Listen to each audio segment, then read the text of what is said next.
up, people?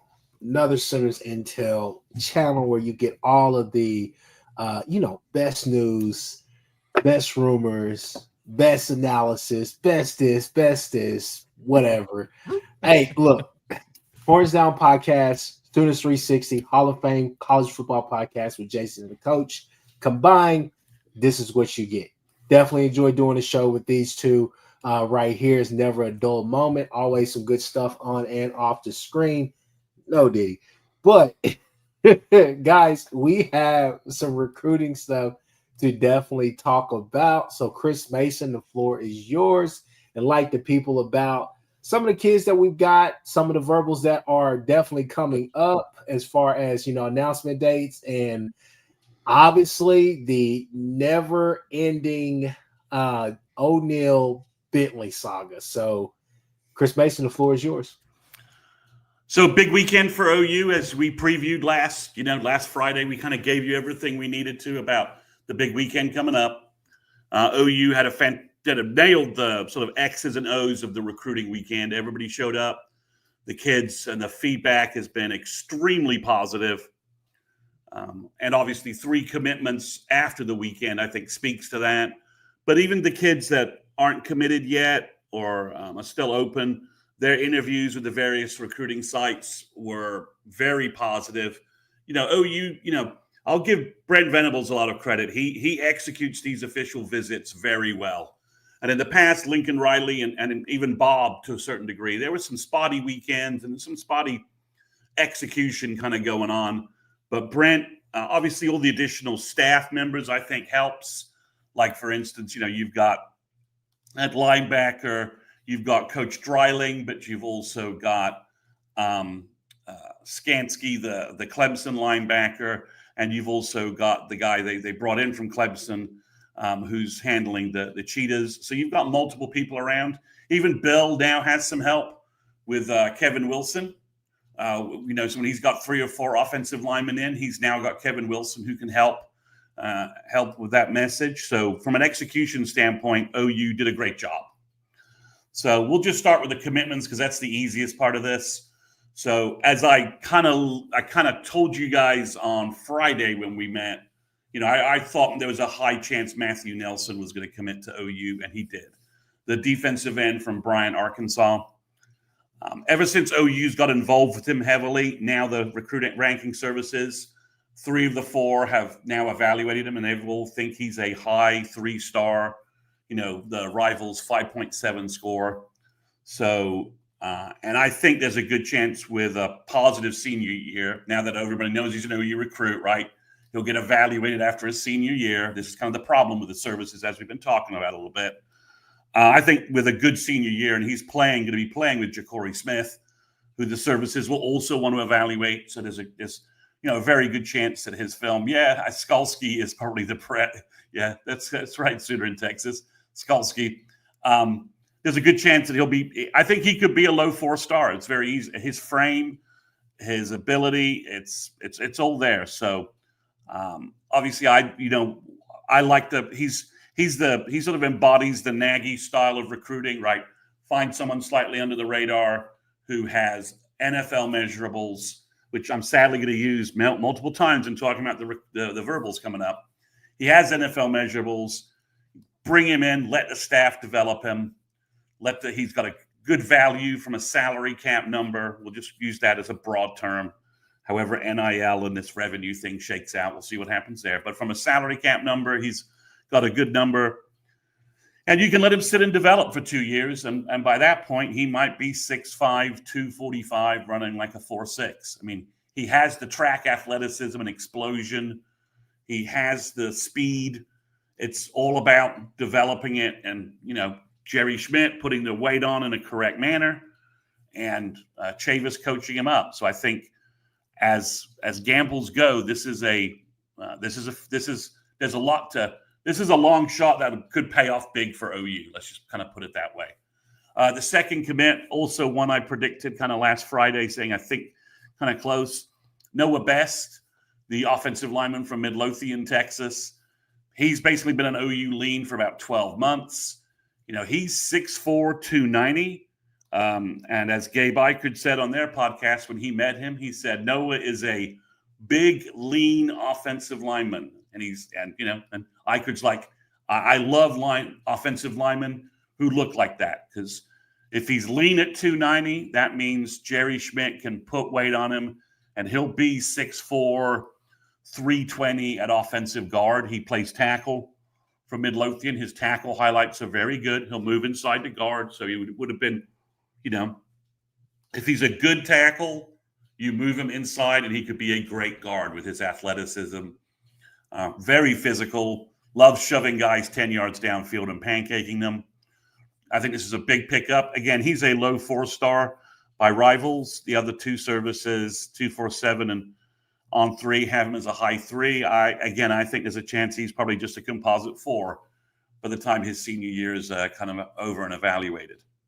Now, while I'm giving myself a pat on the back for predicting those two guys would be Sooners, and they could pull the trigger, I got to admit, I did not have Derek Johnson II from Murrieta, California, verbally to OU. I thought that was a long shot, and I didn't think that was going to happen. But predictably, when I was at the movies, OU got a verbal commitment. That's kind of the way things seem to work for me during the summer. And Derek committed on Tuesday afternoon.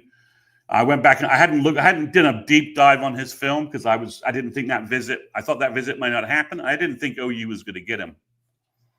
You go back and you look at his film, there's so much to like. When you factor in his elite NFL measurables at cornerback, he's 6'1", maybe 6'2".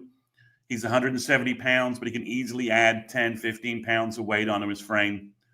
He's excellent in coverage. He plays wide receiver for his high school. His wide receiver highlights are also very productive. I love cornerbacks that also play wide receiver for their high schools, because as OU fans have seen over the years, dropped interceptions or dropped opportunities. So you like a receiver, a guy who has receiver skills, has ball skills, understands how to high point passes. And from that aspect, he's also very physical, blows up wide receiver screens, and things like that. So I think it's a really good addition to OU, a little bit of a surprise, but I think he's a high 3-star again by most of the services. Probably going to have a hard time bumping up beyond that unless he doesn't have like a track speed. He doesn't look slow on film at all. He looks fast. There's a play where he tackles a guy, a running back breaks through the line, and he's on the opposite side of the field. He chases that guy down and tackles him before he can get in the end zone, saving the touchdown. He looks fast in that. So he might have a hard time moving up to a 4-star level, but I think when you factor in his measurables and his film, I think it's a very good addition at cornerback. Probably, can you ever have too many big corners in the SEC? Guys who are 6'1", 6'2", and can handle the seemingly nonstop army of massive wideouts that the SEC seems to have. Every SEC team seems to have a 6'4", 215-pound guy. So having a cornerback who could be 6'2", 190 pounds to match up with them seems like the best solution there, other than just, blitzing the quarterback and never letting him throw a pass. But, so I really like these 3 additions. I think Nelson is probably the red shirt, give him a year kind of timeline. I think Best is probably enroll early, maybe red shirt and then help. I think he's that good. And I think, Derek Johnson is, if he enrolls early, I think it just depends where OU's cornerback room is. I think he could help very early. He's got good technique and good size. So what do you guys think of the 3 verbals? Do you have any questions about them? I like the Derek Johnson kid. I think his film pops, definitely pops. The Matthew Nelson kid, I definitely agree with your take on that. What I will say about him, I I would like to see more explosiveness. That's something that me and Unc have kind of talked about. Just kind of seeing more twitch, more explosiveness, different things like that. But when I do watch his film, I see a guy that's very, he's fundamentally sound, he's technical, and his hands are really good. I don't think that's going to be an issue for somebody like Chavis, to have to worry about with him as far as having violent hands, different things like that. He has technique. When you see for OU fans, just to try to give a kind of like an example, go to the Cincinnati game when PJ was out there, and you saw that move that he put on that kid, swiped his hands down, got around, basically got to the quarterback. That's the type of film that you see with a Matthew Nelson. I think it's just some of those other things that they're going to teach him and, installing him and everything, but working on a base, I think he'll definitely be fine. So that's my take on those two kids, at least. Jason, you got anything? You're on mute. Sorry about that. I would go up here and ask the question that our boy just asked here. Sergeant Pickles. Yep. How does Venables not lock down a blue chip kid from Norman? Happy to have him in Seattle. Look crazy. Well, it's very simple. Jim Nagy, when he came in, he reevaluated OU's wide receiver I was fixing to say, but I wanted you to answer it. Yeah. Wide receiver board, and he decided that for his height, speed, weight he can put on combo, Jim Nagy doesn't think that Mason James can be successful in the SEC. I don't know that he's right, but we did watch last year smaller OU wide receivers in the SEC, and I've mentioned this before, get manhandled by bigger, more athletic cornerbacks. And the refs just don't call pass interference like they do in the Big 12. It's not as wide open from that regard. So from that standpoint, OU basically 8 weeks backed off Mason James. You notice he hasn't had an official visit scheduled for OU. Emmett Jones hasn't been doing in-homes with him. So OU moved off and went in other directions at wide receiver. And you look at the 3 wide receivers they brought in this weekend. Jaden Petit, 6'4", 205 pounds. Davion Gross is 6'3", 190 pounds. And even the speedster guy they brought in is 6'1", 180, and he has track elite speed. Mason James doesn't have elite track speed. At least that's the testing numbers that OU has on him. He's an excellent wide receiver, excellent prospect. I think he'll do very well at Washington. But OU's going another direction. And to be honest, the wide receiver, everyone's like, oh, it's this. Why did we not do this? The high school wide receiver talent pool is so deep that, it's hard for me to get really worked up over OU moving on from a wide receiver and focusing elsewhere on other wide receivers. So, Mason James is 5'10", 175 pounds. The 3 guys I just said they brought in for a visit, their average is 6'2", 190. Simple math. Again, they're looking for measurables, looking for size, looking for things that fit the offense. Also, we did have an offensive coordinator change as well. So OU just decided they wanted to focus on different talents other than Mason James. It's not an in-state thing. OU focused on Elijah Thomas, and as we all saw with him, like tomahawk dunking at Lloyd Noble in the videos that went viral this week for OU fans, they're going to focus on athletes like that, and they're going to focus on bigger athletes, athletes. He's definitely doesn't fit the bill of what they've been recruiting. So they have offered some smaller wide receivers for 2027, but every one of them has like a 4.4 or a or like a 10.2 or something like that. 10.3. So they're just if you're not a burner, be a bigger receiver. So that's the issue on Mason James. I'm happy he's going to Washington. I'm happy he's not going to Texas. So me too. I know he's not facing scrubs in the Big Ten, but the Big Ten top to bottom doesn't have the kind of defensive cornerbacks, and it doesn't have the defenses top to bottom in the passing game that the SEC has. Doesn't have the pass rushers, doesn't have the cornerbacks. That's just a fact. NFL draft picks and all that bear that out. So, we'll see how it works out for Mason. Wish him all the best. He's a great kid. I think he'll have a big senior year with Nash Henry throwing him the ball, his new quarterback at Norman North. But this is it's John Hoover posted on Twitter, OU loses, big recruiting loss, Mason James to Washington, and that's just clickbait. That's just not what happened. That's just not how this worked out. If you've been listening to this podcast, this isn't news at all. We've been talking about this for weeks. So, same thing with OU moving on from Caden Jones. They didn't think he was an elite 3-down back, and OSU ponied up the money to get him, and OU's like, okay, go ahead. So it's Nagy's being more selective about that. You can see that in the guys being brought in as again, Gabe Eichert said on their podcast when because he met all the guys.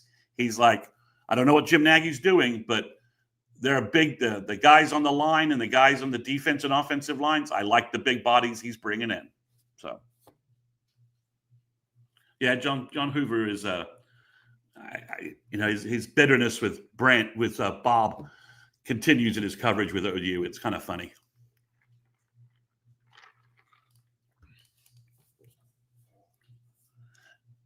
Yeah, I mean, Jim Nagy, the majority of this class is a Brent class, right? Mm-hmm. These are the players Brent wants and Brent has evaluated and recruited. Nagy modified things a little bit, dropped some names, added some more names, but for the most part, these are the players Brent wanted. And I think it's one of those things where you're going to have a chance to have a really good class with these kids to add on. You'll be replacing certain parts and stuff like that of this team. If everything goes well, there should be a bunch of guys that possibly get drafted next year. So, I mean, it's just one of those things where you kind of just have to wait and see just how everything is going to go, but definitely excited about some of the kids that we are getting. And, one thing that I think, Chris Mason, that you talked about last week, and Jason, I know you and I have talked about this, with Ty and other people as well. Look at the average, star rating of these kids. Look at the average, scores that these kids are getting.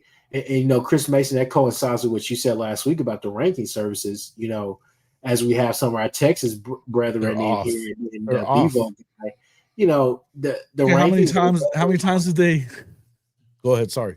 Yeah. No, I was just going to say, I mean, the rankings are off. I mean, these kids are ranked 4 stars on this service, 4 stars on that service. And, with the camps, all types of stuff that goes into it and factors into it. And I think another thing as well is, I have some friends. I have a friend that disagrees with me. He definitely knows who he is when I say this, but, a 3-star in Oklahoma is not necessarily the same thing as a 3-star in Florida or Georgia. And you got to look at the competition that these kids are playing at. And so a kid may not go to camps, or he may not rank all the way up because another kid is going to camps and it has more offers than him at his position in Georgia. And, that kid that we're picking up may be a 3-star, but you're also looking at him and saying, okay, he's the 5th player at his position in his state, but he's, the 40th player in the nation. So how is this a 3-star rating? It's just one of those things where you kind of got to look at those composite scores and different things like that to really get kind of a real look at the kids. But again, you kind of realize that they don't give a shit about those scores either. Yeah. And one thing that I will say that I do believe in, and the staff has shown me, the staff has a bunch of great developers on the staff. They've shown that. It's just a simple fact of we have to make better, game management decisions, different things like that. The list can go on. But you can't deny the fact that they've been able to identify talent and develop talent in a short amount of time that they've been here, because there's been some kids that have came here and have produced for us in big ways. And we could go on and on about those kids. So to me, I think that's one thing you can't knock the staff. So I'm excited about this class. I think it's only going to get better. And I think senior film is going to, I think there's a bunch of these kids who are on the verge of either solidifying their 4-star status or on the verge of doing bigger things than that. Jason? Yeah, listen, I think you either have to trust the guy or you don't. You know what I mean? And so, and at this point, you're going to have to look. We've been critical of some of the things. I think that it's important to retain some of these guys, because I think that when it comes to David Stone, I don't think that they missed that one, right?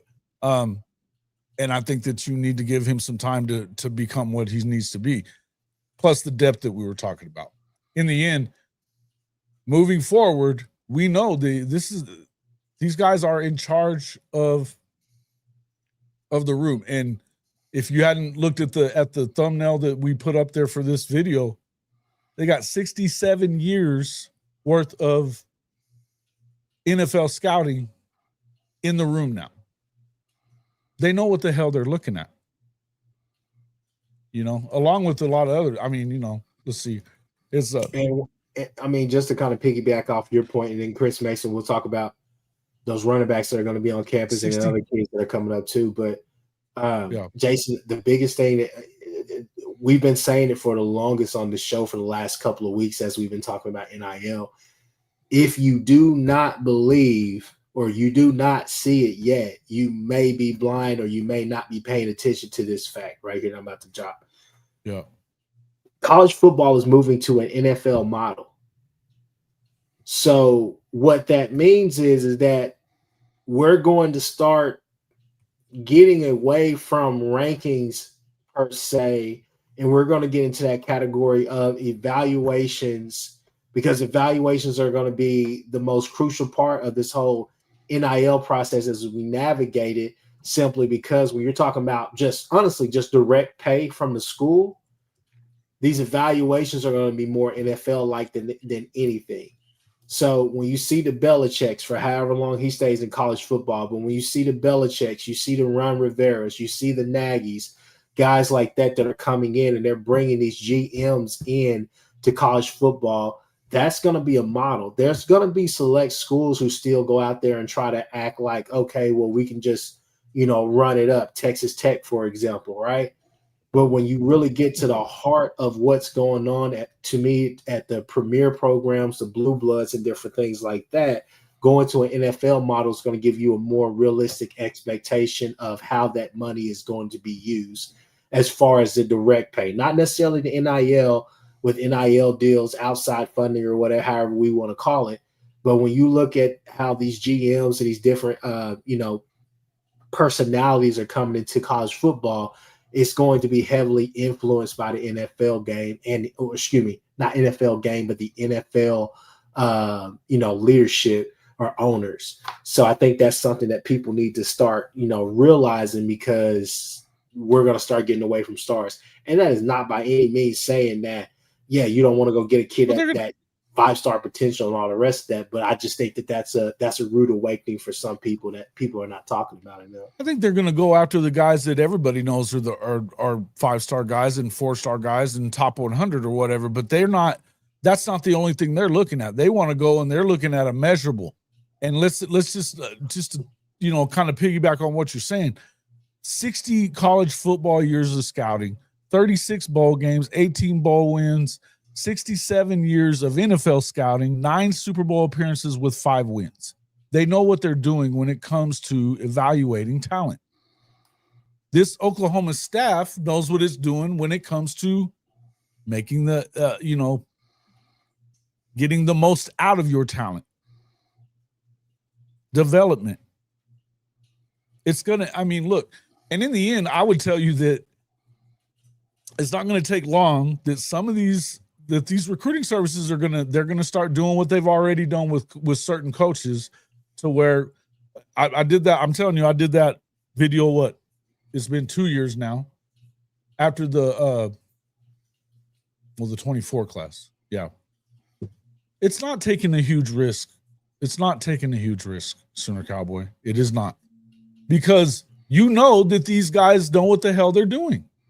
And how is it taking a huge risk? Think about talking about the defensive lineman that we got a week ago. You going to tell me that guy doesn't deserve to be way higher up than where he was at on that 3-star? You got to be shitting me.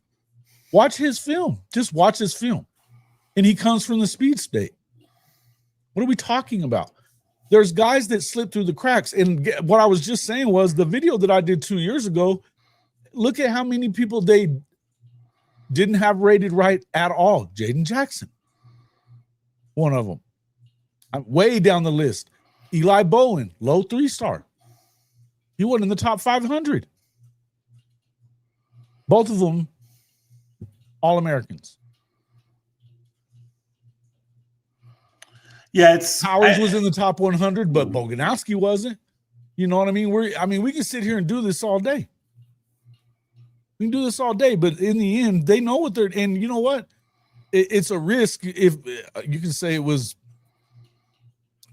okay, yeah. All the big schools wanted it. So you're just proving our point, Benji. Exactly. You just proved our point. Thank you very much. Appreciate it. Thank you, Mr. Texas fan. We appreciate it. So. Yeah. You know, you just look at Matthew Nelson, like unranked completely, right? And then OU offers him, brings him on campus, and then the services look at their film and say, "Oh, yeah, he's pretty good. He's like a top 400, top 500." He's more day one ready than I wouldn't say he's necessarily better, but he's more day one ready than Stone was. So, yeah, it's how it works. So OU took a recruiting hit. They lost Tavion Branch to Rutgers. I don't know if that was just simply a money thing or a distance thing. I liked him a lot. I talked him up. I'm not going to deny that wasn't a blow. I thought he was heading to OU. Everybody else thought he was heading to OU. And then the morning of, all of a sudden he switched location. So I don't know if it's distance. That's the question I was going to ask you, though. Is that not obviously, though, he came to Oklahoma, he got a certain offer, he goes back there, they go over the top at Rutgers. Clearly, Nagy didn't think he was worth that number. Because you think he's going to choose Rutgers over Oklahoma otherwise? I don't. No, but maybe the money, and then, okay, it's closer to home. That kicks in too. It kicks in every once in a while, right? Sometimes distance matters. Sometimes it doesn't. It's hard to tell. It is a big distance difference. So, they lost Tavion Branch. I thought they had a good chance at him. Maybe they roll back to him this fall. Always a chance you can do that. It's just a verbal commitment to Rutgers. Rutgers picks up good kids in the summer and loses good kids in the fall. That's sort of what happens to them as people realize that Greg Schiano does a good job evaluating and does a good job with, does a good job scouting kids in the Northeast. That's what he's got to do at New Jersey. He's got to get kids from Pennsylvania to fill out his roster. So that was a blow. So, Chris, there are 3 players who've announced dates who I think OU currently leads on. Doesn't mean they're gonna sign them, but there are 3 guys that have dates coming up where I think OU leads coming out of the weekend. First one is Deacon Schmidt is announcing on June 28th. He's the 6'5", 320-pound offensive tackle from Colorado.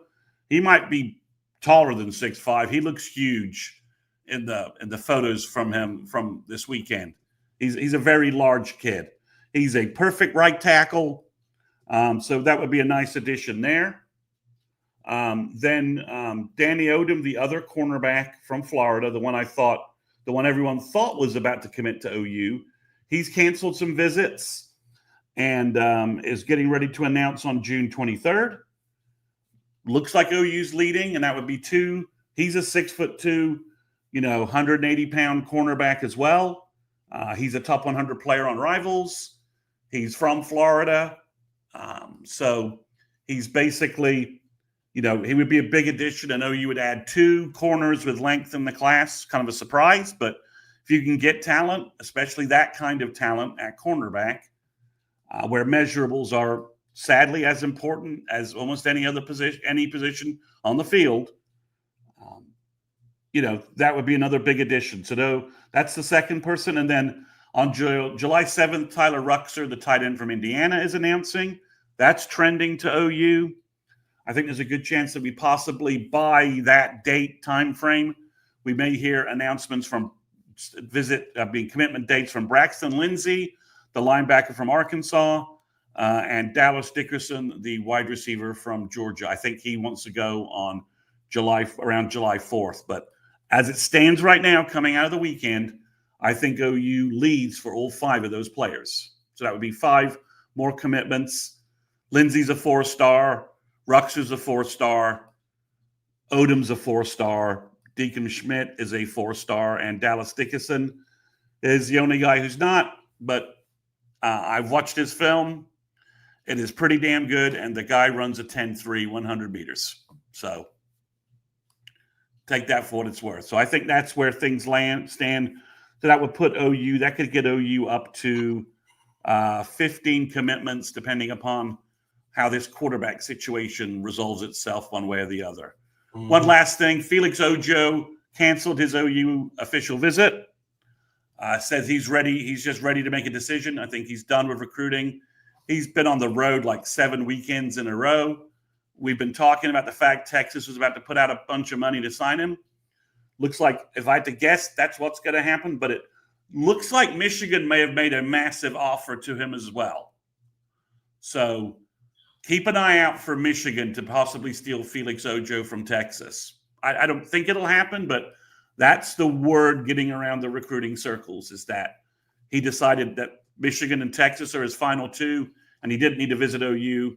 And I think partly not wasting OU's time, not wasting Bill's time, and just letting OU move on to other prospects if they want to. So that's some of the that's 2026 recruiting news. That's most up to date. The 2 running backs, DeZephon Walker will be on campus this weekend, and then Ryan Estrada I think will be on campus midweek. He's coming in for a visit after the weekend. So that's your 2 running backs. Walker's kind of the bigger power back at 6 foot 205, 5'11", 205, 210. And Estrada is the speed guy at around 5'11", about 185, I think. That's what a couple of services have him listed at. He's from El Paso. Michigan and Alabama want Ryan Estrada. He's a 4-star. DeZephon Walker. OU's fighting Missouri, Nebraska, a couple other teams. He's also a 4-star. So I don't know if this is a 2 running back situation or first guy to commit gets the spot. But both of those guys, we could hear news on Walker this weekend. He's a big Adrian Peterson fan. That never bodes poorly for OU when you're recruiting running backs. Seems to have really clicked with DeMarco Murray. I know there are varied opinions on DeMarco, and obviously the last 2 years of the running game has allowed those to bubble up, and the data's there. But DeMarco can recruit. He knows how to land kids. That is not his problem. Is there any scenario where we take both, or we just remain patient, just for the hope of maybe we circle back to Hatton at some point? Well, I could see you taking one and then circling back to Hatton this fall, or if you like the Estrada kid on film's kind of fascinating. I mean, he had nearly 2,500 yards rushing last year for 32 touchdowns and averaged like 14 and a half yards a carry. His highlight reel, the first 12 plays are touchdown runs of over 70 yards. So there's some impact there. I would say DeZephon is a sort of bigger frame kid. He's a load to tackle, load to bring down. Looks really good on film. Chris, I would think one running back right now is what they will do for the summer, and maybe they'll change that opinion in the fall depending upon who leaves, who gets hurt, what's going on with the running back room. But I think one running back this summer is probably where OU will stick. But things are really fluid because they look like they're taking 2 cornerbacks, and I thought there's a good chance they would sign no cornerbacks in this class. So from the talent acquisition point, Nagy and Brent are moving stuff around. Things seem to be pretty fluid. Jason, anything to piggyback off of that? Nope. I'm All good on right. it. I'm just in here going back and forth with some of these silly. He's having some fun in chat. So a couple other notes. I didn't mention this we mentioned this a little bit about Derek Johnson. His younger brother, Darius Johnson, is a top 100 big cornerback for 2027, 4-star top 100 guy out of California. You think it would be surprising if OU is not at least, I don't know if they're a lock-on favorite, and sometimes brothers play good at different schools. But I think that would obviously set OU up in a good position for him. And I talked about this a little bit last week, but Trenton Blaylock was at OU camp today, I believe. I'm trying to get some confirmation of that. But what I do know is OU offered Trenton Blaylock today. He's Tory Blaylock's younger brother. And he's a 6'1", 6 foot, 180-pound cornerback. He was the fastest player at the A&M camp last weekend. OU not sitting back, not worrying about it, just made another offer. So if you're Jay Valai, you may have 2 top 100 cornerbacks, not quite in the bag, but you may have a massive lead for them. So interesting point there. If you're on Twitter, follow Tory's dad. Derek Blaylock is a good follow on Twitter. He's always posting really good stuff. And again, Derek was a really good NFL player. So if OU was to get Trent, I got zero issue having 2 kids from that DNA. And then one last thing I'll mention, I'm not sure OU hasn't offered him yet, but I just thought I'd mention it. I'm sure most OU fans of any aging myself here, remember Jimmy Wilkerson, the defensive end on the national championship team. And he had that special day game against Texas where he had like 5 sacks and just abused the Longhorns all day. They couldn't block him. I mean, it was just, he was a good Sooner. He left for the NFL early because, he made money, and sadly he passed away last year. But his kid is at Carl Albert, and he is going to be a freshman this fall, but he is 6'7", 260 as a rising freshman.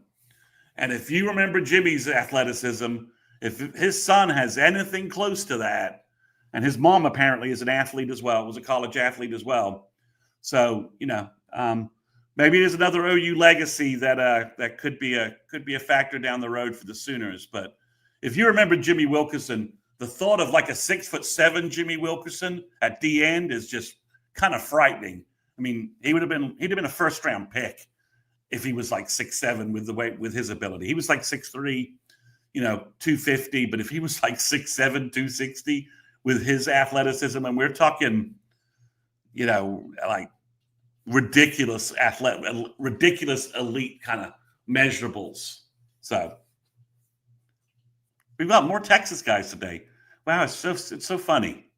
They come out in grows because their guys don't really post like this. They don't do effective, good podcasts for free like this. No, it's mostly goggle, and then OU sucks, goggle again, both hands. All of that. Anyway, moving on. So that's the recruiting. Obvious. One other player is visiting this weekend. Josiah Jefferson, Tony Jefferson's young brother, is visiting. This sort of basically came about through Twitter. Tony Jefferson posted that his brother was looking for a home, and he cross-tweeted Jim Nagy, and then Jim Nagy looked at his film and said, "Tony, your brother has our offer. Bring him on. Come on down." So he's a 6'5", 230. He's a tight end. I'm not sure how this will shake out, but there's a possibility he could enroll as part of the most recent class, get on campus. He's an interesting physical athlete with some good measurables. What OU could do with him at tight end is interesting. He certainly has better measurables and better athleticism from what I've seen in film than some of the guys we have at tight end right now that aren't really making much of an impact. So, can we, Chris Mason? I'm sorry, but I have to give some credit. First off, two of the best comments I've seen in here. He said Texas and Kansas fans are in cults. I partially agree with that. I don't know about Kansas so much, but Sooners Cowboys, one of the comments of the night right here. This gets me excited because this is Sooner Cowboys being very optimistic. He says Stutzman was a good tackler, but I think Kip Lewis, Kobe McKenzie, Sammy O, and Kendall Daniels will be a nice rotation. I just think they are better athletically than Stutzman was. Well, I don't know about the second part. I like what he said in the first part, but Stutz, I mean, he ran a 4.55, right? There's no two ways around it. But he's not wrong on what he's saying. That the ceiling with these guys is maybe a little bit higher in some instances, right? Well, I think this is a case of the total is better. The group totally, the total score of this group could be better than the total score of last year. I think so, and I think Samuel Omosigho might be the best one out of those guys. Well, you see the photos of Sam, and Sam has obviously working in the weight room.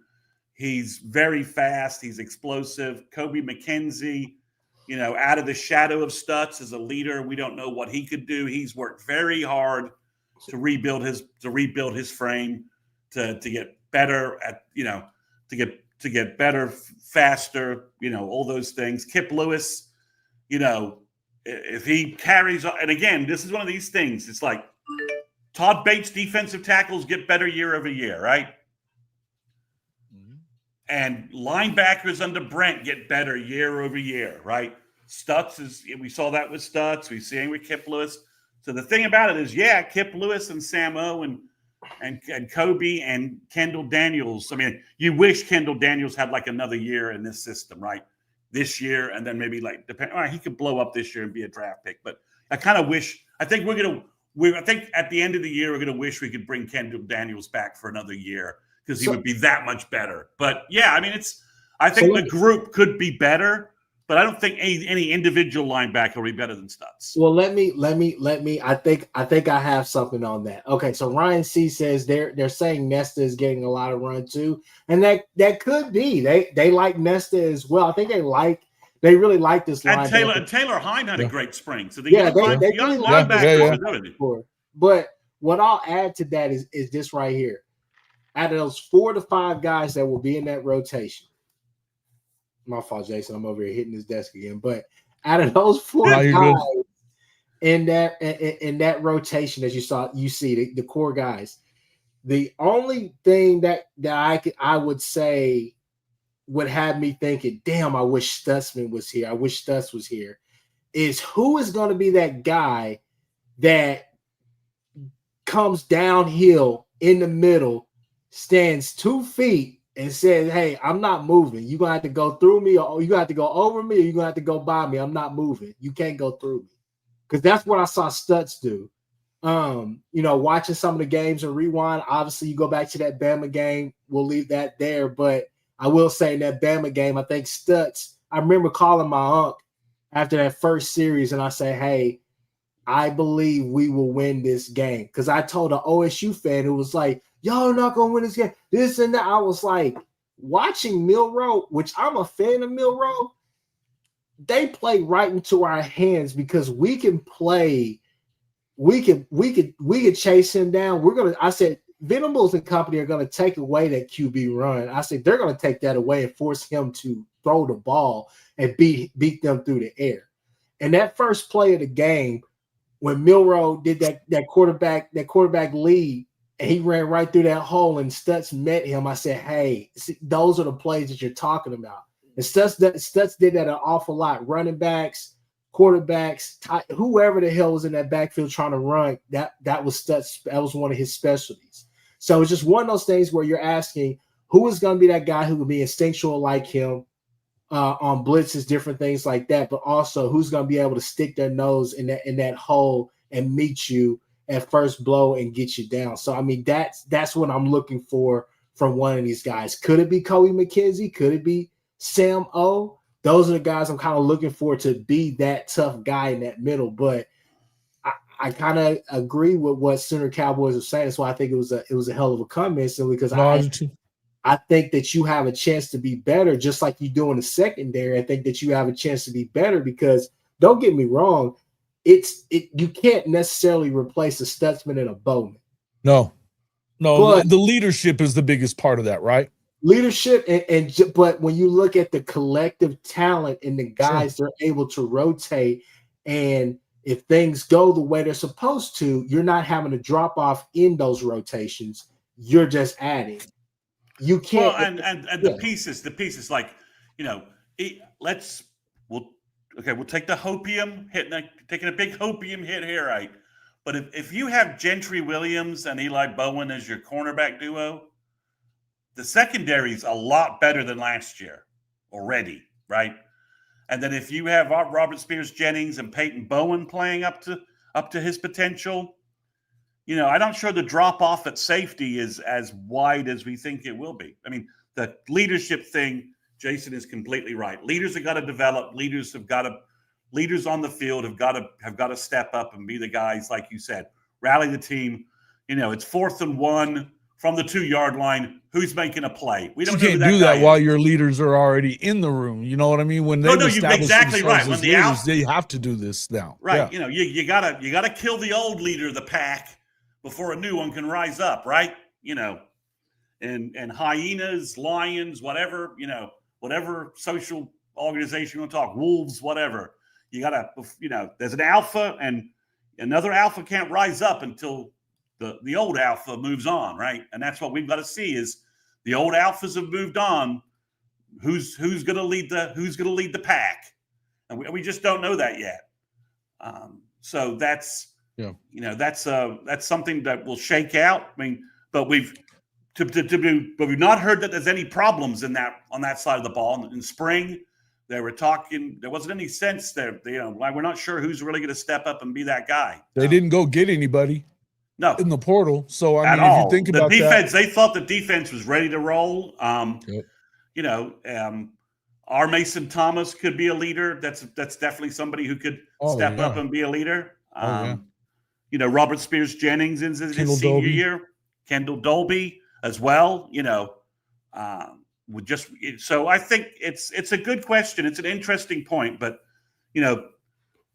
again, you lose 2 good pieces, but it just seems like the totality of what OU's bringing back on defense is better. And I think, and as much as I love Ethan as much as the next guy, even though we gave him shit for a while.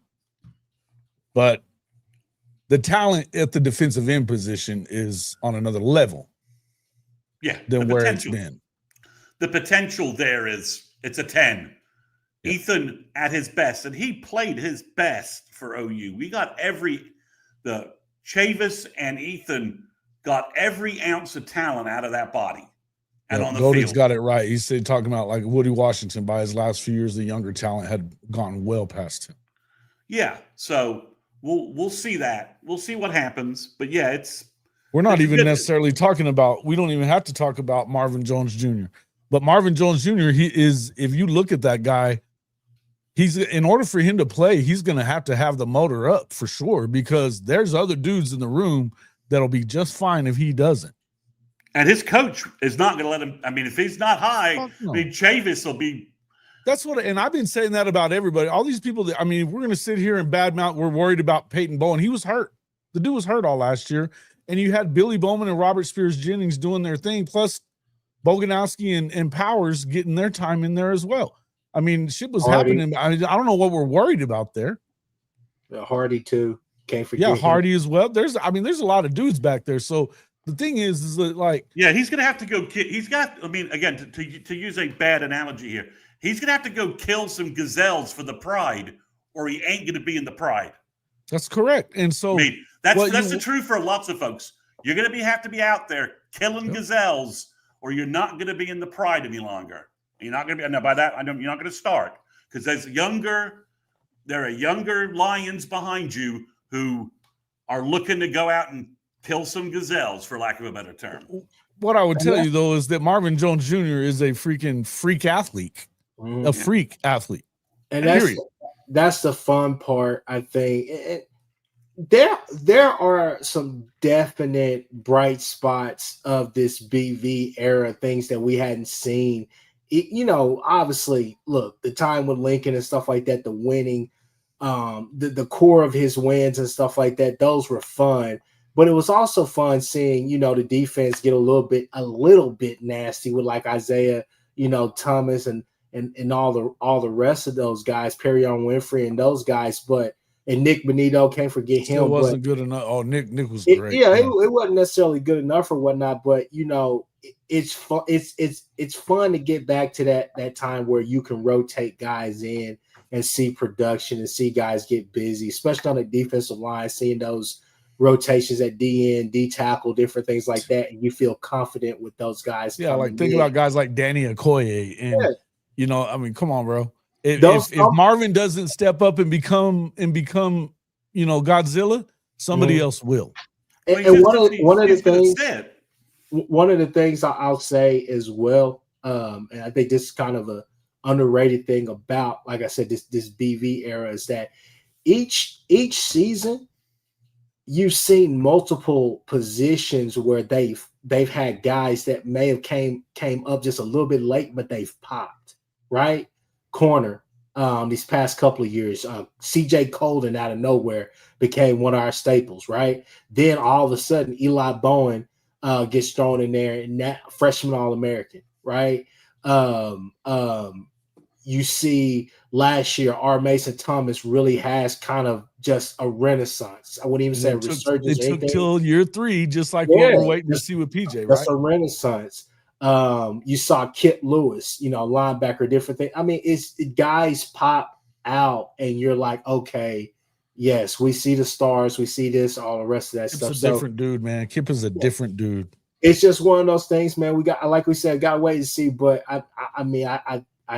I like that comment. So with that, let's keep on moving. Let's see. Let's share. Let's move to our next topic, and let's go to, where are we at? Oh,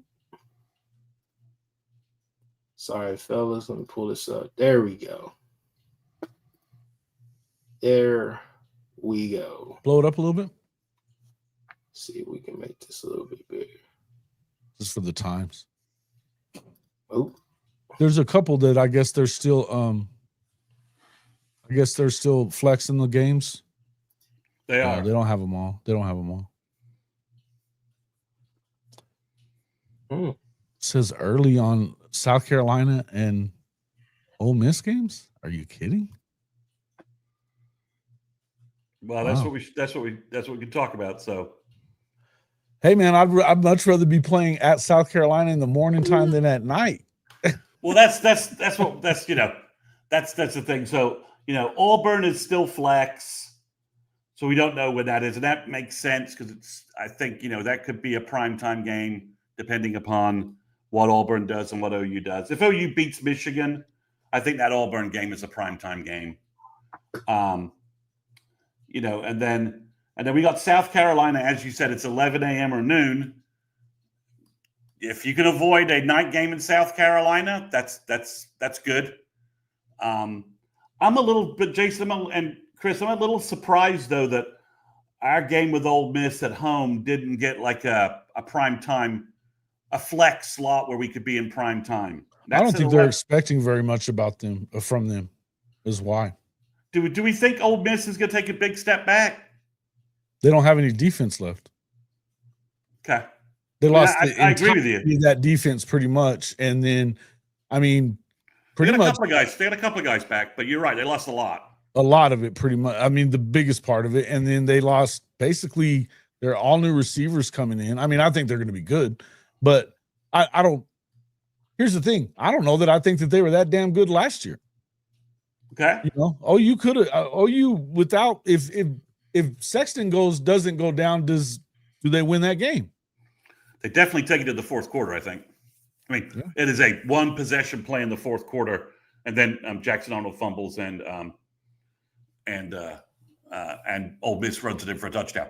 But Right. but yeah, I think it's interesting. If you're South Carolina, this OU game is probably one of the games on your schedule that you're looking at, and you were hoping perhaps it would be a night game, right, to give you a little more momentum Yeah, boost. I was definitely hoping it was going to be. So for that atmosphere, to get that win instead, because they lost, that LSU game they lost last year was a noon kickoff. They had a couple, other than the plastering of the Sooners in Norman. They were a little dodgy earlier when the games were earlier. But for Ole Miss, I think that's a little bit of a surprise. That's an 11 a.m. or noon kickoff. I just thought maybe that would be a primetime game. But I mentioned this to a buddy, and he said that weekend's a little stacked with other SEC matchups. So that's probably more a result of the stacked weekend than it is. And then there's anything about OU and Ole Miss. Do you think the Auburn game's going to end up being a night game? I think it's maybe a 5:30 game. I don't. Or maybe a 2:30. You know what? Maybe 2:30. I think it'll be a 2:30 kickoff simply because I think those first 4 weeks are stacked with some damn good football games. So I think it's one of those things where give me a second. Let me look. What's Auburn's schedule leading up to us? That's the question. Well, they have a Baylor. No, they play Baylor, don't they? Do I have that right? I think they play Baylor game 1. Mm-hmm. They do. And it's on Friday night. It's on a Friday. Yeah, they play on Friday night get at Baylor, South Alabama at home. Then they go to Texas A&M. Then they play Ball State at home, and then they come to us, and they have Georgia right after that. They have a hell of a schedule to start. If they drop that Baylor game, A&M kicks them in the teeth. They could be Hugh Freeze could be like dead man walking into Norman as early as 9:20. Either that or Georgia at the least. And I wouldn't count. And if they lose to Baylor, then I mean honestly, I would not be surprised if South Alabama had made it really funny for a little while until they went ahead and put the clamps on them. But I think I can see that game being a 2:30 game. I don't see it being a night game. I think the whole disaster will obviously be If Auburn's going to have to be undefeated for us to get that in prime time, is what you think? Yeah, for sure. OU and Auburn will both have to be undefeated. Even if OU can take care of Michigan, that's not going to be enough. And be 3-0, that's not going to be enough to get that game into prime time. Yeah. Okay. Mm-hmm. Yeah, I mean, I think that's about right. That's about right anyway. Yeah. So I don't know how many people I know there's a lot. They're like a quote sexy pick to be kind of good. I don't know how many people that watched Jackson Arnold last year can really think that. They kind of ride in the whole, Arnold was a victim of the circumstances in Norman, which from an external viewpoint, I can buy that narrative. I don't necessarily disagree with all that. I'm just saying that he look, when you've seen the quarterbacks that you've seen at Oklahoma, you know the difference. I'm not gonna lie to you guys. The other day, and this is gonna sound so crazy, but I was playing EA 25. I was like, I said, shit, it is hard throwing to Britton Thompson. I'm sorry. Yeah. I was like, there's no separation created out there. It's just speed. And I said, maybe I was wrong. Maybe Jackson deserved a second chance. But no, in all honesty, man, he's gonna have weapons at his disposal with Coleman and then that kid that they got from I believe Georgia Tech. Hopefully, I'm right about that. Kevin. Singleton, right? I think that's a bad dude, bro. Yeah, so those two are going to give fits, and they had some other good wide receivers as well. And for the early part of that game, until it just did not work anymore, they were successful throwing down the sideline and also just throwing those quick curls and hitch routes as well with like Peyton Thorne. So I thought that for what it was worth, I thought Hugh Freeze was doing a great job. It was just one of those things where, you know, at some point, like we always say, your best players, especially your quarterback, he's going to have to go out there and win you a couple of games. And same could be said for Mateer.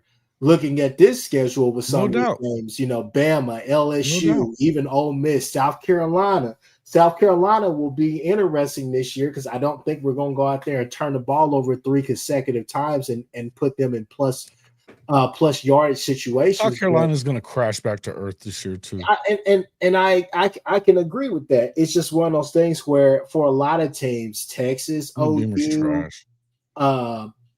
Ty Simpson with Bama, you're going to have to go out. There's going to be a couple of games out there where you have to go win games. Georgia with Gunnar Stockton. Your guys are going to have to go out there and kind of will you to a victory. It's not necessarily going to be given to you. So it's just one of those things with Jackson, like, you know, how good is he still gun shy, or has Hugh Freeze fixed that? Is Hugh Freeze able to run his offense effectively? Well, and still gun shy? And Hugh Freeze is not a fixer of quarterbacks. No, that's not who he is. So I'll be honest. If they drop that Baylor game and A&M kicks their teeth in, we won't see Jackson Arnold. We'll see Deuce McKnight because Freeze will have to try and. I think it is going to. I don't think there's a doubt. I think if they lose, he won't make it to week 4. No way. I don't think he's going to anyway. I think he's going to have a mysterious injury.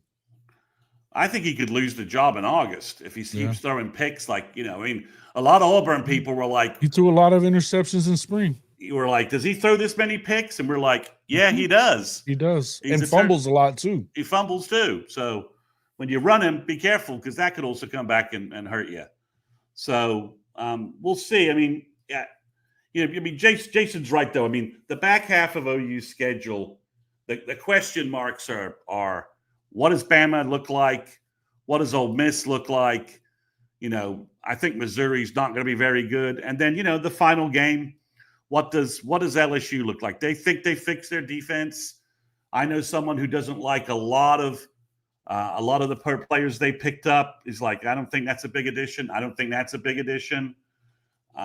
So we'll see what their defense looks like. I know their offense is going to be pretty good, but we by the time we play them, we could be stacked defensively. Like, okay, you got us last year because our secondary, you know, we were having a hard time finding another cornerback, and you know, and you got us, and you got us because we didn't have an offense, so our defense was on the field too long, making too many plays, trying to make big plays everywhere. You got us last year, but you know, this is a different deal in Norman now that we actually have an offense, and we can actually, our defense doesn't have to worry about, doesn't have to be so stressed about shutting out Nussmeier and those guys. So, you know, there was the SEC podcast guys who are doing an interesting job. I mean, you know, they're SEC, big SEC homers, but their podcast is entertaining.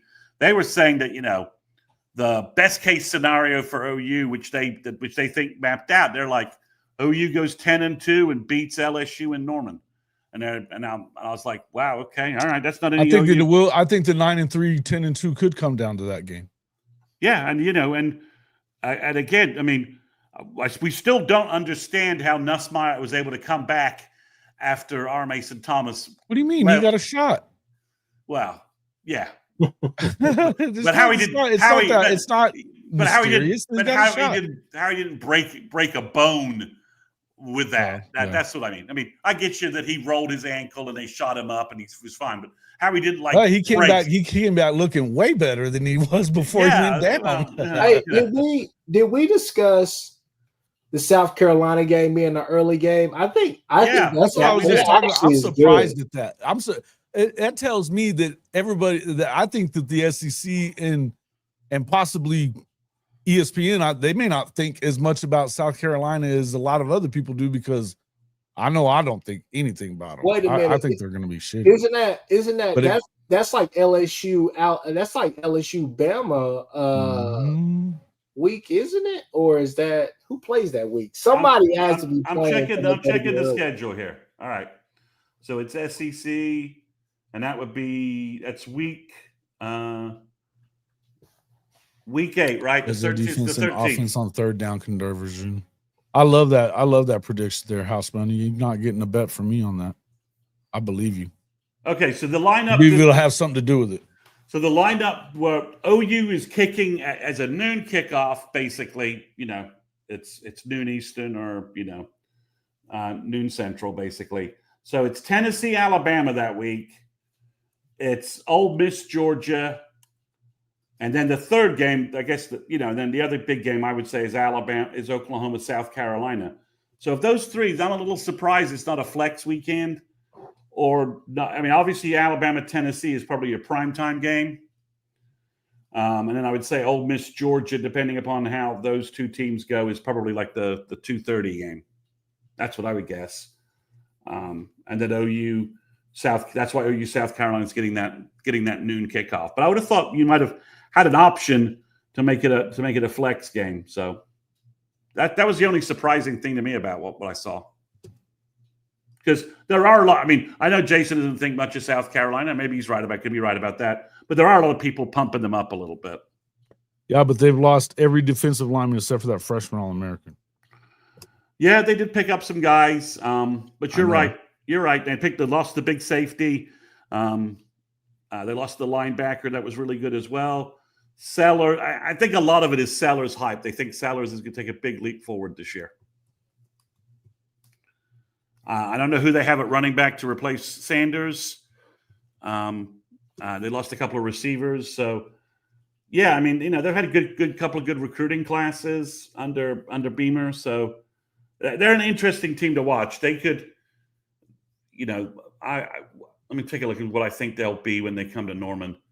So they play LSU right before they play us. So we play Texas. They play LSU, but they should be at worst 5-1. They like us. They should be at worst 5-1 by the time they play us. So that seems like a big matchup to me. So that's kind of interesting. It's weird that it's going to be, because you would figure that they would want that to be a night game. What other games are going on that week though is the question. Yeah, it's Alabama, Tennessee, and it's Georgia, Ole Miss are the two bigger games. I mean, you've got Drek like LSU, Vandy, Texas, Kentucky. Okay. So it's not completely stacked. So it says early. Early means that it could be 2:30, or could also be 2:30, right? No.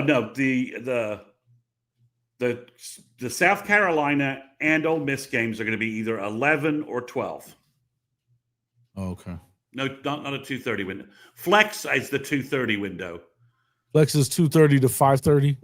Or maybe the primetime game as well. So it could be probably in any one of those slots as I read it. So I think they have 3 premium windows, right? 2:30, the old CBS window, and then they got the 7 o'clock ESPN window, and then I think they have a 6 o'clock one before that. So, I'm just a little surprised South Carolina didn't get a flex window. But because, like I said, they have to play Vatech, South Carolina State, Vandy, Missouri, and Kentucky. So they should be 5-0, right? And then they play LSU, and then they play Oklahoma, and then they play Alabama, and then they play Ole Miss.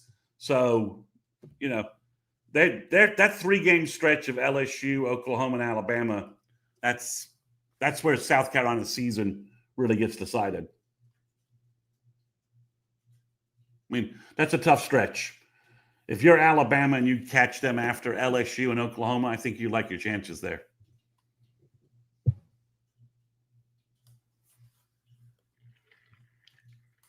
Texas fans acting like Arch was so good last year that he didn't, when he couldn't beat out a 7th rounder. The seventh rounder was playing like ass. And he was playing like ass, and he still couldn't beat out the 7th rounder. It's one thing if viewers was like had a fantastic season, and then the NFL was just like, well, we don't like you, which happens all the time, right? I mean, Ewers was playing like crap. I saw people Texas fans dropping some gospel on people on Twitter talking about Arch, saying that, you guys say he's never played against SEC teams, and then they drop film of him, doing his thing against Mississippi State. Woo! That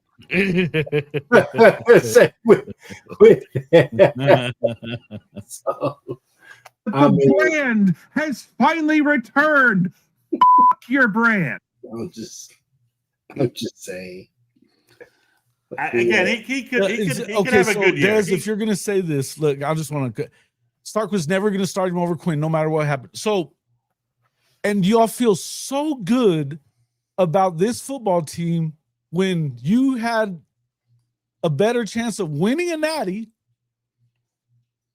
You got a favorable last schedule, favorable last playoff schedule. Wow. And you didn't go all in. I mean, on the 1 yard line, you don't even put Arch in. I mean, let's be clear. Nick Saban benched Hurts and put in Tua to win a national championship. Sark's not going to do the same thing. Give me a break. And if Sark is too chicken shit to put in, Manning, and he's better than Ewers, what does that say about Sark? That's a worse. That's even more damning to me that he didn't play the guy that was the better because of some bullshit loyalty. Yeah, I mean, come on. Last year was set up to win a title. I don't know that you really beat Ohio State. Ohio State really, could have blown him out. But yeah, Travion Henderson was the one who screwed up the blowout. Yeah, screwed the blow up out. I mean, but whatever. So let's get back to the front office. That Jeff Ketchum says it's nice, but it's his quote is, I'm paraphrasing him. Well, I like to hire it. It's really good, but what does it say about OU that they're spending all this money on an analysis? On a scouting department instead of just buying the best players like Texas does. My joking point was he sounds like one of those idiot Nokia executives when the iPhone came out and who said, well, it's an interesting product, but it's not going to affect our business any. He's a tool. I mean, the thing is that, you often when you feel like you're on top, you often overlook what's actually happening right in front of you, because it really wasn't until Gary Patterson came and fixed things, that PK was able to take it to another level.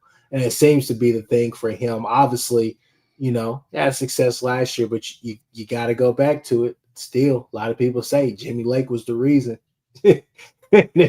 Some people say GP was the reason as well. So, anywho, Jason, give me your thoughts about the front office staff, man. You talked about it earlier. Say over 60 plus years of experience. What makes you happy, confident, excited? Any of those emotions about this front office staff? Well, as I said earlier, I think that there's been, at least it's been a little bit bumpy coming in. It's a new thing, so I understand that part. But I think I hope that they're gonna. I'm glad that it's filled out now as a full staff, because the retention part is the part that concerns me, right? I think that you need they know what they're doing with these, especially these defensive guys. Don't mess with that. You know what I mean? You don't really have to do much with that. I think that the staff is 67 years of NFL experience, 60 plus years of college experience. These guys know what they're looking at, and we know that this coaching staff can recruit. So not only recruit, but it can also develop. So I feel like it's a good thing. I think this is a good thing all the way around.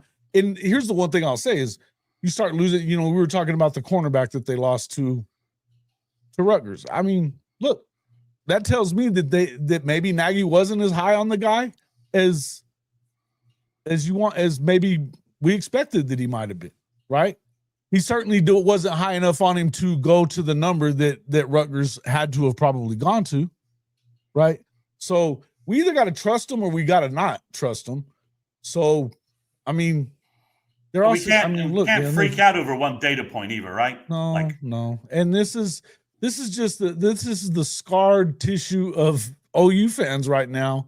That the knee-jerk reaction, the freaking out over every little thing. This is what it is. It is what it is. But I don't know, man. I just feel like you have to trust them or you have to not. But I mean, look at them. I mean, Lake Dawson and Taylor Red, I love those hires. Drew Hill as well, director of scouting. Come on, man. They did a great job with it. So to me, does BV have any say on which players they have on the team, or is it all nagging the staff? I guess I would ask you that, Mr. Mason. I know he's got control of the roster at this point, right?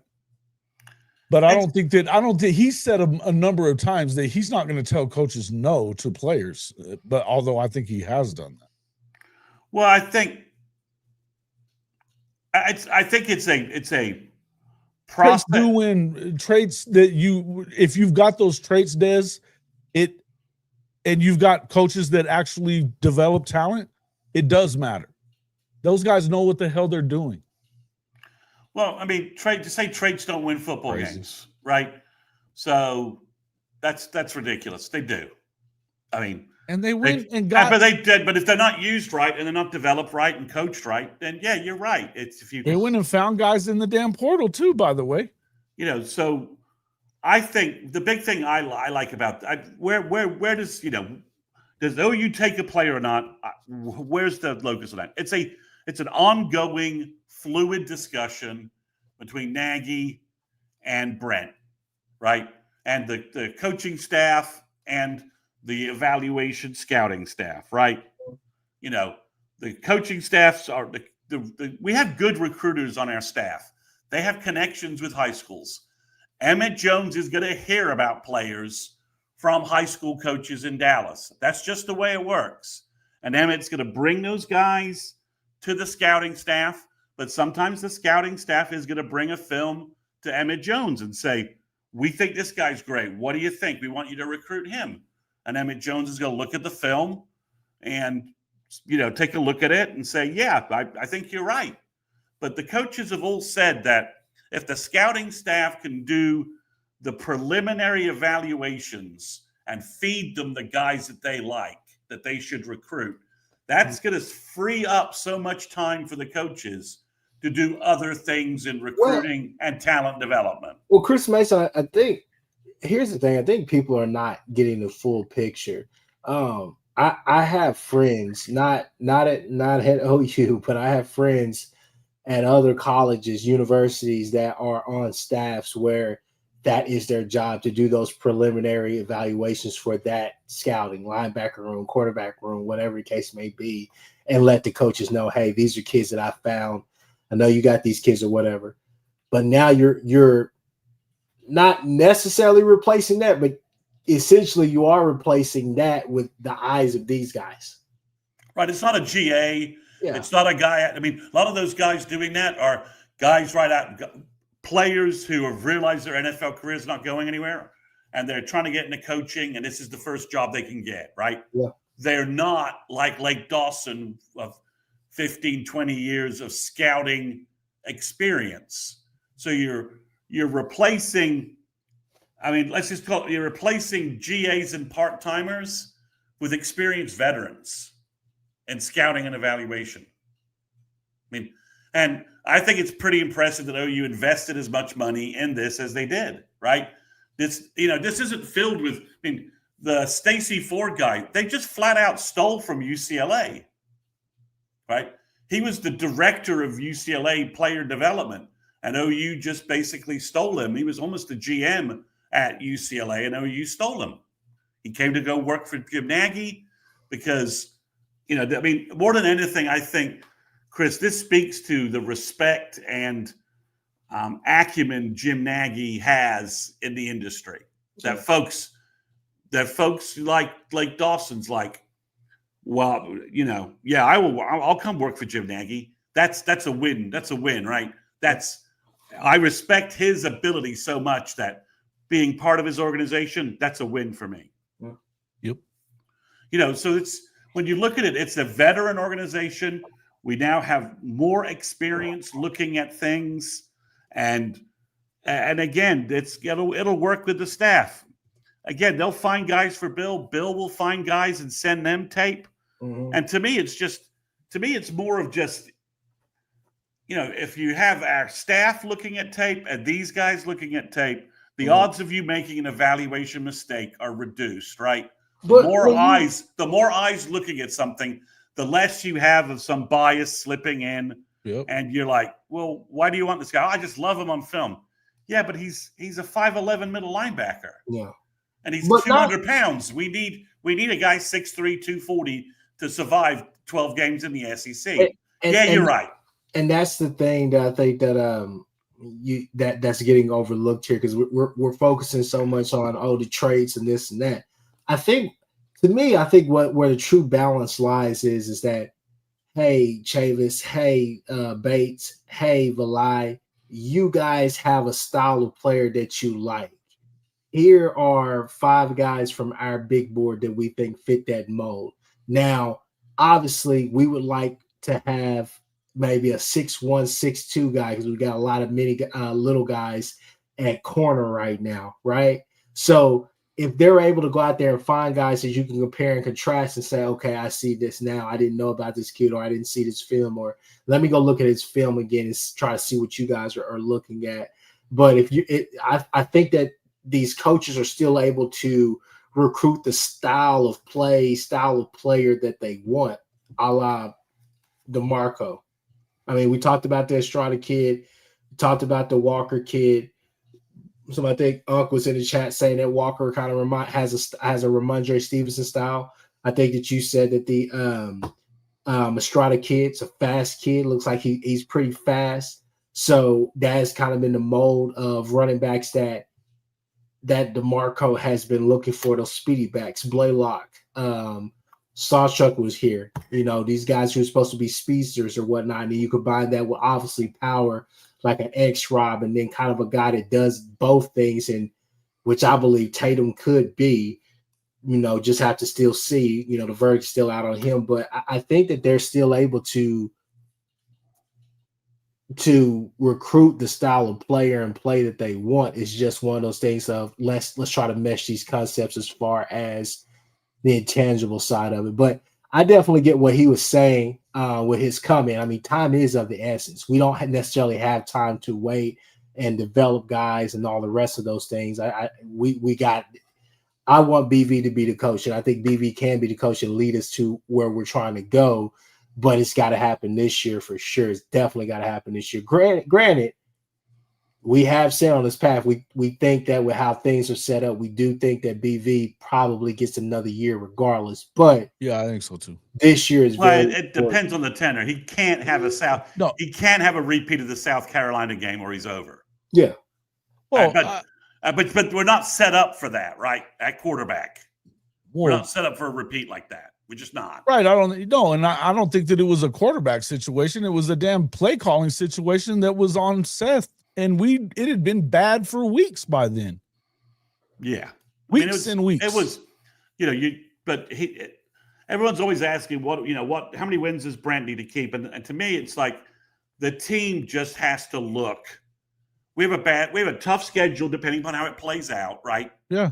We're playing a lot of playing difficult games on the road. You can't afford to get blown out and shit at home or anything like that, for sure. Yeah, I mean, he's got to be competitive and go 6-6 and then get a bunch of blowouts. You can't have it. No, he's got to. It's got to be a team where objectively OU fans are like, yeah, they fought. It was close games. We lost a couple of close games here or there.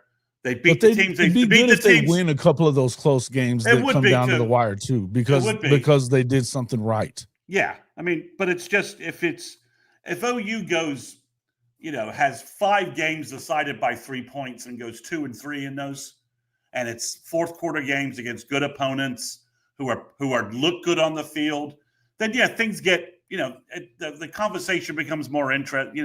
There's a lot of layers to how OU looks on the field, and do they look improved, and on that standpoint. But yeah, but I do think Chris, they've gone their chips all in, getting Ott, getting McCullough, getting another wide receiver after Gibson got hurt. OU's pushed all of their offensive chips in, right? Like, look, we've given you everything.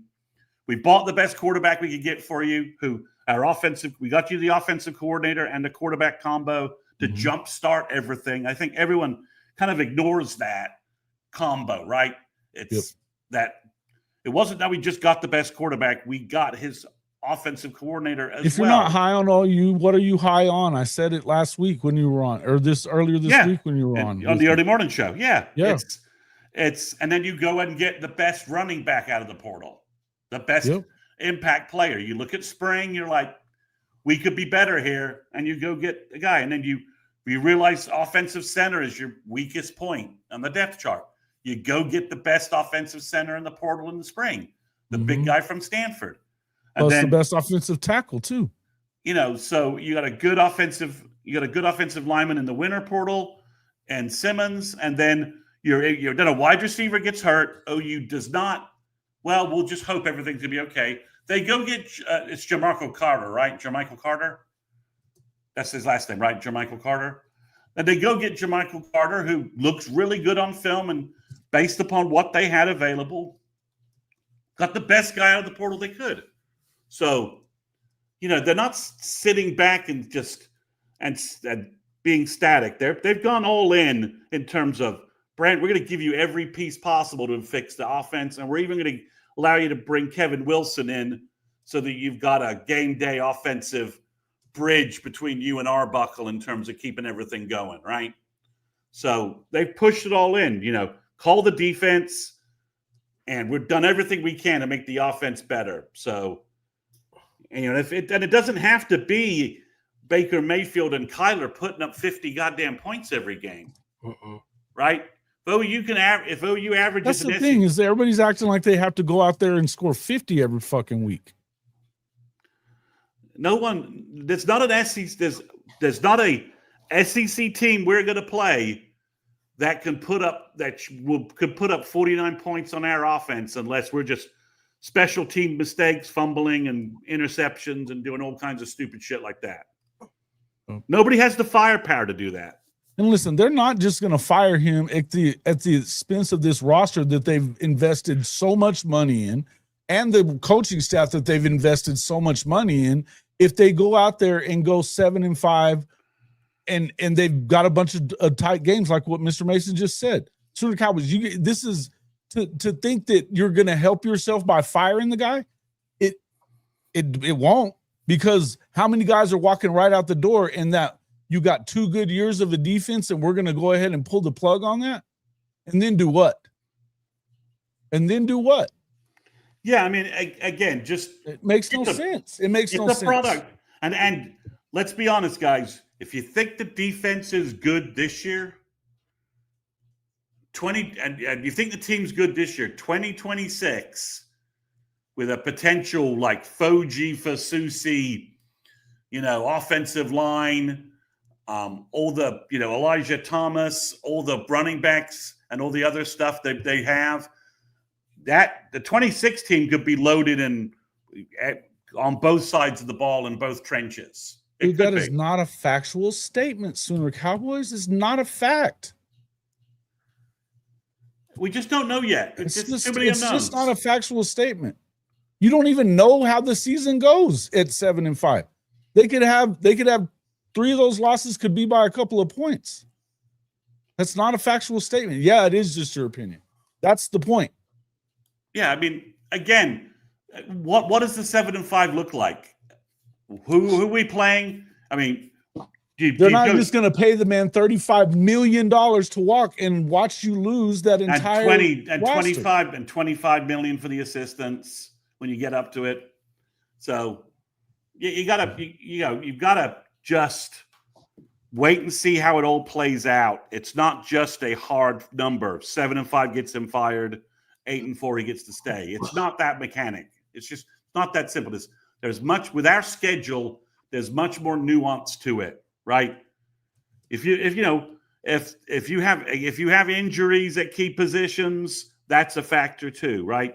They're not excuse, but they can play a role. So let's just see how it plays out. But rolling into the Red River rivalry game, you have a chance to do three things within leading up to Texas and after Texas. Mm-hmm. You have a chance with Michigan to make a statement. Yep.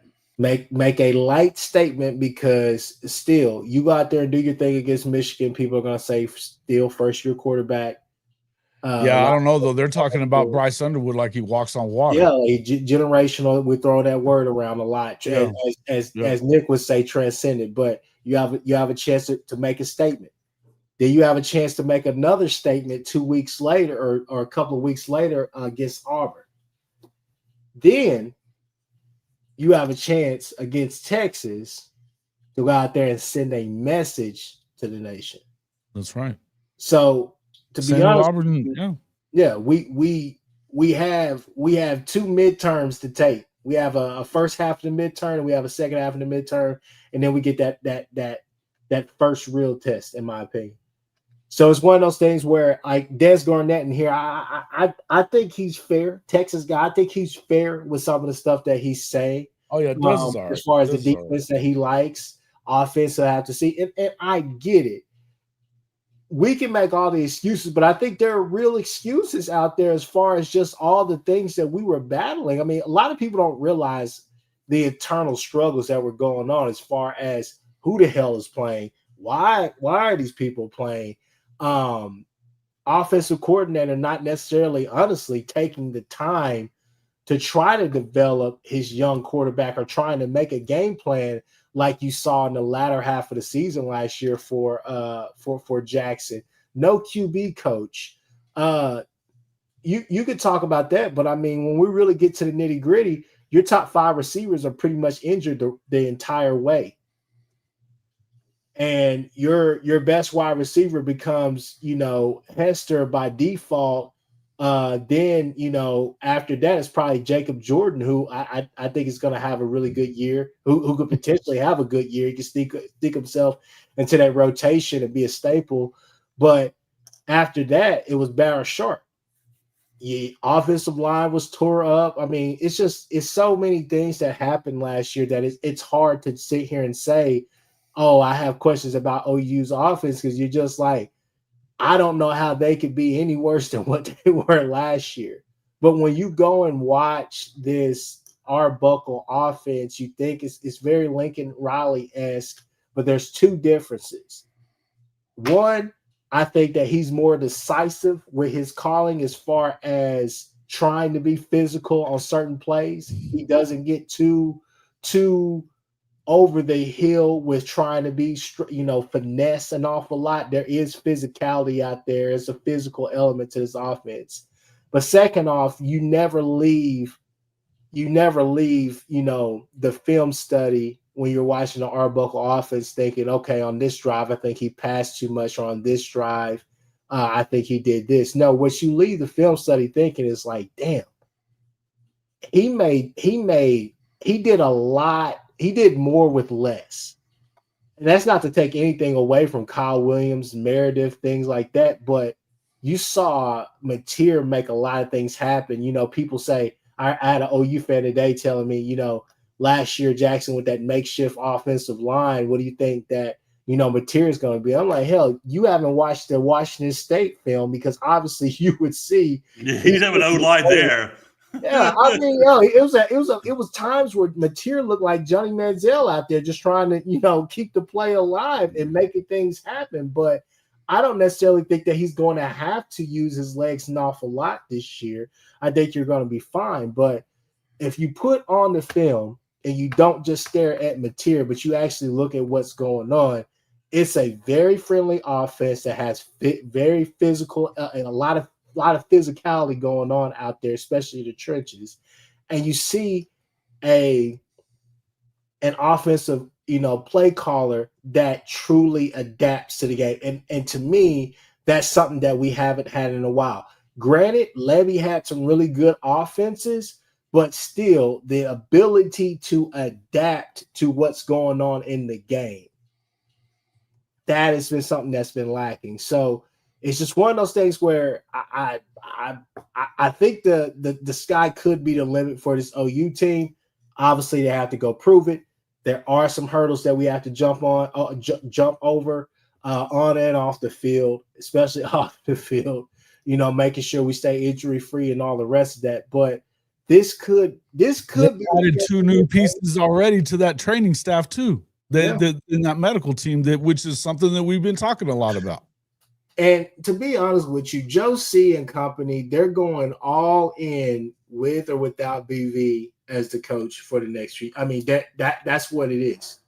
OU is setting up the building blocks to try to do something special here in Norman within the next few years. And you see it happening, and whether BV is a coach or not, you can't deny what's going on in Norman right now. So Little Coop says, the defensive talent he'll play against is on another level again than the Pac-12. So let's just repeat this because I said it last week. But so the Arkansas quarterback, is it Green? Is that right? Yeah, Taylor Green. And Pavia, their SEC stats are the same stats and QB that in metrics. New Mexico State and Boise State? Yeah. They're the same stats they had at New Mexico and Boise. They're performing at the exact same level. They didn't drop off some cliff. So, why is it that we think that Arch is going to just come in and be God though? Exactly. So where's the confirmation bias going on here? Come on, bro. Come on. Everyone says, Mateer's going to drop off. Well, if he only has like 4,000 yards of offense and only, what do you have, like 50 TDs last year? 44. So he only has 34 TDs again. If he has 4,000 yards of total offense and 34 TDs for OU, if you told me you told me Mateer had those stats, I would tell you OU is at worst 8-4. Right? John Mateer has 4,000 yards of total offense, 34 touchdowns. I would say they're going to the playoff. OU's around 8-4, maybe better, based upon if how he's got 3,500 and 35 touchdowns, they're going to the playoff. They're winning 10 games if he does that. Right. So with this defense, come on. Yeah. So but everyone's all like, "Oh, his stats are going to plummet." I'm like, it's not even factual. And the thing was, but it's not in reality. Pavia and Green didn't none do of that. None of it is steeped in reality. It's all bullshit. And Pavia and Green are playing for fucking Arkansas and Vandy. I mean, I know we've dropped off a little bit, but we have a lot more talent on our roster on offense than either of those teams. I mean, honestly, if you're going to sit there and tell me that for sure that the guy that had 44 touchdowns last year is not going to be anywhere close to that good, but for sure that the guy that couldn't beat out the 7th round draft pick is going to be, you're going to have to make it make sense. You're going to have to make it make sense. Yeah, just wait. Let Arch play 4 games and then get back to us. That's all. I think Arch is going to be really good. But I don't think that that's the only thing that has to be really good. I think a lot of things have to go their way. A lot of things have to go their way. I mean, there's a strong chance they roll into Dallas with 2 losses. I mean, would it surprise you if look, and Oklahoma gets they get a week to really prep while they're on the road at the Swamp against one of the other better teams in the SEC. At least roster-wise. And hype-wise, I mean, everyone thinks DJ Lagway is going to dominate. It's not even that. That defensive line they're going to face in that game is going to be a monster, too, with their new offensive line. Yeah, and it's not like Texas is a road killer either, right? I mean, you didn't leave in the Big 12. You never left the state of Texas, barely. And last They year, didn't leave the state of Texas their last year. I don't think they did. And, They did and last year, Texas's road schedule was quiche. It was badly seasoned. They went to Vandy. They went to Vandy and like Kentucky, I think. Mississippi State, I think. Yeah, I mean, their only big road game was in College Station inside the state of Texas. That's it. Another Texas game. Yeah, right up the road. Up the road. Right down the road. With the dog lovers. So again, at Nashville, big deal. Ooh, in a stadium that's like being half rebuilt, they have like 30,000 fans in there. Yeah, I mean it's. David Keith Williams. I got a suggestion for you. Answer the questions that I asked you back. Whenever you made a comment, I asked you a question. You haven't answered. All right. So David, I saw your comment. So you said that you don't think OU's recruiting well enough in 2026. Who's bad?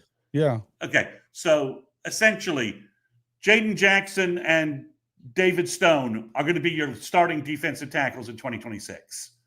PJ could come back. Taylor Wine, Danny Okoye. Did you watch the basketball montage this week? They have to come back. The guy in the black shirt doing the tomahawk dunks is CJ Nixon, and he looks unreal. And then at linebacker, everyone seems to forget Kip Lewis, Sam O, and Kobe can come back next year if they want to. And OU's going to have 3 other young linebackers who've now been in the system for 3 years. James Nestor was a top 250 recruit. Marcus James is the other guy dunking the ball all over the place in that highlight reel. And he's 6'4", 235, and everyone says he looks unreal. So that's another year for him to develop. And then the secondary could be Gentry Williams and Eli Bowen again, and Peyton Bowen and Boganowski. I just ran through a defense that could easily be a top 20 defense again. And then on offense, you're either bringing back John Mateer or you're going to have third-year Michael Hawkins at quarterback. Running backs, it could be the year Tory Blaylock and Tatum blow up, just 2 top 100 talents at running back. You can have an offensive line that's Howland, Fasusi, Makala, EPL, and Foji. Nigel. And you've got Nigel Smith to add to the mix. Yep. It's they're not going to be hurting for talent. There's not. So that's David Hicks is completely. There is no David Hicks is not at Oklahoma. First off, but if you're talking about Stoney, yes. If you don't, you think that he was just leaving. That all that stuff was because he wasn't dedicated to this program. Did you pay attention to any of that stuff? He just dominated spring. He'd worked all spring to be the best player possible. David Stone, I'm not worried about David Stone on the field. That's like irrelevant. He's going to be what he is, and he's trending to be. Who cares about 26 though? Is right. I'll give you that on that one. I don't understand why we're talking about 26 yet. When we need to talk about right now. If they make a run at the playoff, even if they come up short of the playoff, you think all these guys are splitting? Because I don't see it. I'm a recruiting guy. I can talk about 2027 if I want to. No, I get it. But yeah, I mean, but the 26 roster could be stacked. Mm-hmm. I mean, everyone's like, well, they're loaded. It's just because they don't end up with a bunch of 5-star guys because they don't care about chasing those guys in the same way that others do. They don't look. It is what it is. I'll tell you this much: Clemson didn't start getting a bunch of 5-star dudes until after they won their first natty. Just so you understand that. Yeah, it didn't mean that the players weren't that good. It means that they didn't start attracting the guys that ended up with the 5-stars. Yeah, I mean, it's OU is going to recruit enough good players in this recruiting class that they can develop, and in certain parts of the roster, they could be additions. Like Davion Gross, if OU gets him, he could be part of the wide receiver core instantly. Okay? If they get Jake Krull at defensive end, they'll have a hard time keeping him off the field. Do they need it? But they get to the point at some positions like D-line where we don't need a 5-star freshman to blow up and start. Bro, We've got and talent. nobody even talks about Trent. He looks like he's 50 right now. Yeah. 40-year-old truck driver coming in as a true freshman. He might end up playing too. And David, I'm sure you're sure that we don't think OU has a reasonable chance to reach the playoffs in 25. I think that's absolutely wrong. I think that if they get to 9-3, they've got a damn good chance of being in the playoffs. And I think most of us are expecting them to get to 9-3. Yeah, I mean, who thought Arizona Clemson State was not an gonna... anomaly. You know what? It was that they got the guys, and then they got credit for that they knew what they were doing. Benji, God damn, it's like talking to walls around here, bro. No, It's like talking to walls. it definitely is. It definitely is. I'm out, man. I gotta get anyways though. We've been going for Yeah. Texas fans go crazy. I need to bounce too, so let's just wrap it. All right, guys. Look, you got all of that. Got the recruiting at the first. We talked about the schedule, the times. We talked about front office moves, and we had some spit spats and some words for the gargulers. The Texas fans. So, with that being said, we'll catch you next time.